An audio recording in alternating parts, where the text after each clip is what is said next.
What's your ghost, creepy, paranormal story? Don't forget to subscribe to the Reddit guy and turn notifications on. Thank you. My great-grandmother watched my great-grandfather die. They were truly in love forever.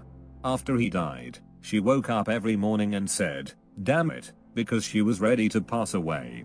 My great-aunts would hear her talking on a baby monitor they set up, talking to members of the family who had already passed. Finally one afternoon, they heard her go, "John, finally. Why are you always late?" They were frozen as John was my great-grandfather's name. They walked in 10 minutes later and she passed away. She was just waiting for her husband to come get her. My mom found an old picture of me with one of my late uncles. She asked me if I remembered him. He passed away when I was really young, so I unfortunately don't remember much of him. She told me that he used to take care of me while both my parents were at work, so we had gotten really close. He was essentially another father figure for me at the time. Supposedly, my parents were woken up one night by me crying and screaming his name. When they came into my room, they found me holding that picture of us, the one I mentioned earlier. They got a call from my aunt that morning that he suddenly passed away. My mom said the only other times I ever cried like that was when my dad had to leave for deployment. She's convinced that my uncle said goodbye to me that night. I grew up in a mobile home. When I was very little, maybe 8, I made a friend that lived in the floor. His name was Adam and he was my best friend all that year. He wasn't there every day and he was only there certain times of day, usually right as I would get home from school. Adam always asked me how I was and what I did that day. Sometimes he would ask me to go to different places in the house so he could hear me better. It was usually in the bathroom. I would sit in the tub and talk to him. My brother could hear him too, but he lived with my grandparents and wasn't over often. Dad I don't think heard him, but Adam never talked when he was around. He wanted me to go outside a lot and sometimes I did, but I never met Adam or saw him. Then one day Adam just stopped talking and I never heard from him again. I'm not sure if this is a ghost or spirit of some kind. I almost hope it was. That'd be easier to swallow than the very likely story that there was someone under my gosh darn house. Okay, so this next stories are a little harder to believe. I mean, they happened to me, for goodness sake, and I even have trouble believing them. When I was 16, I started dating this guy, let's call him Joe, and he and his friends liked to do the whole ghost hunting thing in abandoned properties. This was back before shows like Ghost Hunters made it into mainstream culture. There was one they were very fond of, on a road not too far away from the plantation in my first story. When we talked about the house, we'd just call it by the name of the road it was on. But I'm the interest of trying to keep some anonymity, I'ma keep it to myself lol. So I'd only been dating Joe a few weeks, and one weekend he and I, along with 2 other friends, decided to mosey on over to this house and check it out. Now the story that everyone believed about this house was that this guy snapped one day, killed his brother in the barn, and then took an axe and went through the house and killed his wife and children. Inside the house, on the 2nd floor, some walls did appear to have been chopped at with an axe. It's unclear why he did this. Some say his wife and brother were having an affair, kids weren't really his, etc. And just to get this out of the way, I did try to find out the history of the place, but I never found anything to prove any of it happened. But its history, well, I'm not sure if it had anything to do with things that happened there. So anyway, we go, we hang out and ding around checking the place out. Nothing happens. Boring, I know, haha. But that night long after I left, I dreamed that I was in the barn of the property. Our friend, who I'll call Anthony cause he looked like Anthony Kiedis from RHCP, was with me. And there was this guy standing in front of me, telling me I could ask him any questions I wanted, and take pictures, but Anthony kept getting in my way and asking stupid shiz. All I got from that dream was that this guy said he was a ghost. He liked to haunt the barn, and he was wearing a plaid flannel shirt with overalls, wearing a type of baseball hat, and he only had one arm. The next day when I see Joe, I tell him about it. I describe what the ghost was wearing. And then Joe looks at me pretty hardly, and asks me if the ghost was missing an arm. What? Yes, he was Joe. How the duck do you know? Joe says his sister would see a man exactly as I described and missing an arm at night hanging out in the hallway of their house when she was a kid, talking to a couple of other men. Apparently Jolene would get up to use the bathroom at night, see these guys standing at the end of the hallway and they'd be gone by the time she's come out of the bathroom. I hadn't met Jolene yet at that point, and years later when she and I got to talking one day, I asked her about it, and she confirmed she did see an armless man all the time as a kid. But wait, it gets a little bit more weird. Joe and I had another friend, Tina. Tina had a little boy, and they lived with her parents in another town, but also somewhat close to the plantation and axe murder house. Her little boy would say there was a man in the basement of their house that kept talking to him. One day, he draws this man. Guess what he ducking drew? I have no idea if this thing was a ghost, or what. But the fact that 3 different people saw him in some way, years apart, but he always looked the same, just genuinely creeps me out. The other story with that house. Oh man. One night, total spur of the moment decision, we decide to head up to the house, because for one, we had enough people to cover all the areas of house and barn, and 2, one of us had a van so we could take one vehicle. We'd never had that many go at once, because well, when you do things like this it's best to not have 4 cars all parked in an abandoned house's driveway, haha. So there were 8 of us this time, 2 in the barn, 2 in the basement, 2 for first floor, 2 for second floor, and 2 for the attic. At this point, I'd been to this house numerous times, I've been through the whole thing and knew it as well as my own house. And I was not on drugs, had nothing to drink that night. That's important. So Joe and I, we end up as the 2 who get to hang out on the second floor. Except there's something there I'd never seen before. This is going to sound so ducking stupid, but I swear on all my loved ones, it's true. There was a bathroom there that I had never seen before. I shiz you not, I'd never seen this bathroom before.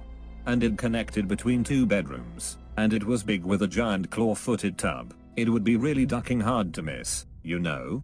It freaked me the duck out. And everyone agreed that we'd hang on our assigned floor for at least 20 minutes. And Joe made us spend that time in that ducking bathroom. I was seriously wondering if it would fade out of existence with me in it. It didn't, thank God, hahaha. But I went back one last time to that house. I went with other friends that time, and no Joe. We went through that house, and again, I shiz you not, that bathroom was gone. I went through every doorway, and every hole in the wall, and double checked all closets. And that room was just gone, like it had never been there. I still don't know how to explain that. I really wish I had been drunk or on drugs that night. A girl I knew for a few years and was very good friends with passed away in a car accident. A few days later I have a dream that she's standing in the center of the road and I'm barreling towards her. I run into her but then she appears in the seat beside me. She forces my head toward her abdomen. Where her stomach would be there's a large mouth. The teeth are made of broken glass and sharp metal. She keeps saying hush hush. I wake up from the dream and I'm still hearing hush. I look at the foot of my bed and she's standing in my room. She walks through my door and into the hallway. I follow her. She walks down the hallway and vanishes through the front door of the house. I didn't realize at the time but my dad was on the couch. He asked me if I was okay and asked if the flickering lights are what woke me up. He didn't see her and I never noticed the lights flickering. My parents have both passed away. Their wishes were to be cremated, the ashes put in an icebox and be set on our wine rack. This wine rack has 3 shelves, and I was instructed to keep one shelf between the boxes. Well, my dad passed in 2011 and my mother in 2015. It took me a few weeks to find a box for my mom. In that time I kept her ashes in the same room but a few feet away from the wine rack. Apparently someone wasn't happy about this. Outside we had a doorbell.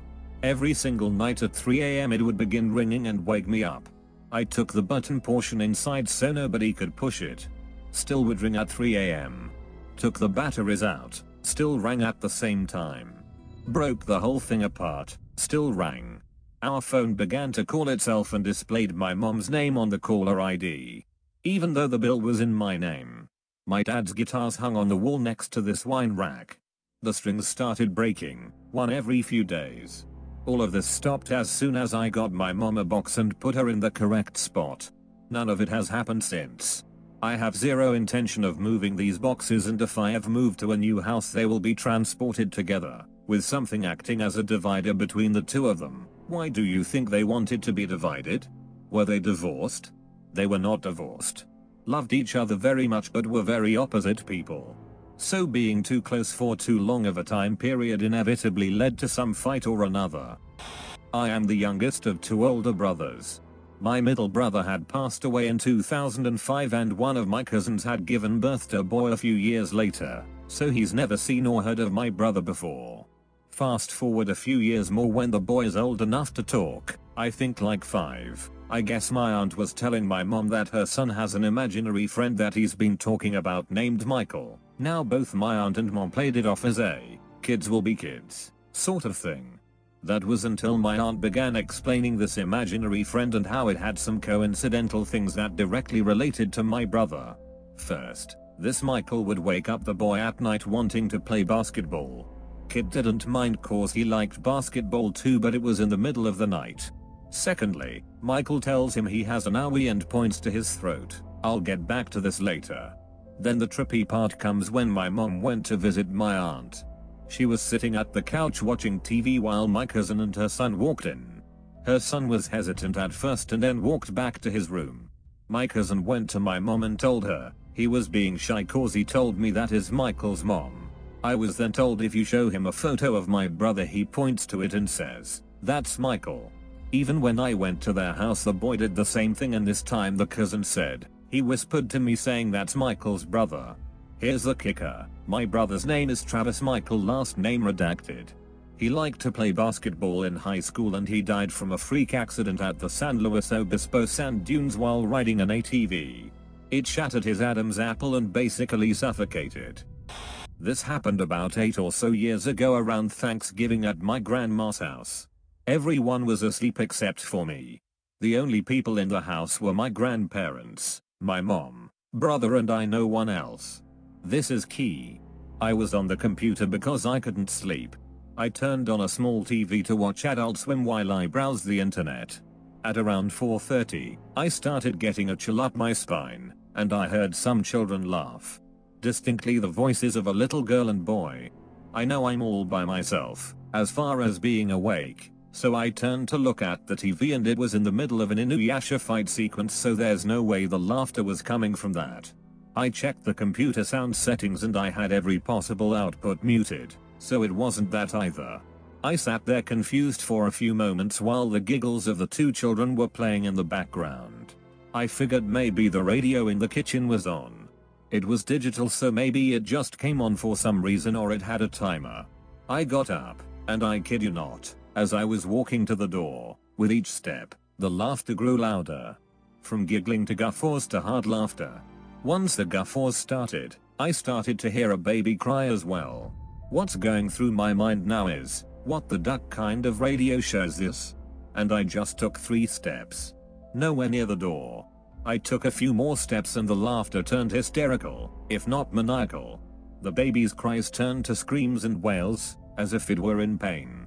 I was trembling and terrified with each step I took to the doorway, but my mind was on autopilot. I needed to get out of there and across the hall to my mom, who surely would help me and notice the weird sounds too.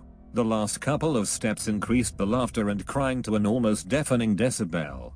It was like I was at a concert and the speakers were directly in my ears, blasting noise. It was painful and scared the shiz out of me. I took all the courage I had, and as soon as I reached the doorway I was going to sprint. I started to run, but then something shoved me. I felt these hands at my chest push me back into the room with enough force to throw me off balance. The crying and laughter stopped as soon as I was back in the room. This all happened within 20-30 seconds, but it felt like 10 minutes. I was so scared I cried and slept in the tiny armchair before my grandma came in the room and made me sleep in her bed downstairs. I was helping my younger brother move into an apartment with his buddies and had to bring my 2 very young daughters with me. My youngest at the time was about 2.5 or 3, and Phyllis. She went to different rooms with my brother, exploring and having a jolly old time. Until she got to the kitchen. Upon entering, My daughter froze. Her eyes were huge and fearful, and within 10 seconds she was screaming bloody murder and running for me as fast as she could, mumbling about Diady, the lady, in the kitchen. Brother and I tried laughing it off, redirecting her and taking her mind off it, but my normally calm kid was hysterical and we had to leave.